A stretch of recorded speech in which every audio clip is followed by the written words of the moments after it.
Suasana Monumen Islam Samudera Pasai, Kecamatan Samudera, Jumat malam 22 Agustus tahun 2025, berubah menjadi lautan musik perkusi yang memukau. Ribuan masyarakat berkumpul menyaksikan pembukaan Festival Aceh Perkusi ke-2025.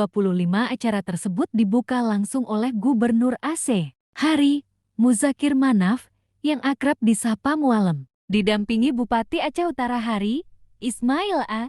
Jalil atau Ayahwah. Meski sempat diguyur hujan gerimis, kemeriahan tidak surut. Puncaknya, Gubernur dan Bupati secara simbolis menabuh Rapai Pasai bersama, yang disambut riuh tepuk tangan penonton. Momen itu menjadi simbol kebersamaan sekaligus semangat melestarikan warisan budaya Aceh. Festival ini termasuk dalam kalender nasional Harisma Event Nusantara (KEN) yang rutin digelar setiap tahun. Tahun ini, lebih dari 80 unit Rapai Pas dari berbagai gampong di Aceh Utara hadir, dengan melibatkan 210 pemain. Penampilan kolosal Pasi Meusyul membuka rangkaian acara, disusul pertunjukan seni lintas negara bertajuk Muhibah Seni Melayu dari Johor, Malaysia. Malam semakin semarak dengan persembahan musisi lokal seperti Jawal Pasi, Jeki Irwanda, hingga Rapai Geleng Lok Semawe. Bupati Ayahwah menegaskan dukungan penuh pemerintah daerah terhadap penyelenggaraan festival ini. Sejak 2 minggu sebelumnya, jajaran Pemkab telah menyiapkan lokasi, menata kawasan Monumen Islam Samudera Pasai, hingga menyediakan area bazar UMKM dan stand kerajinan rakyat.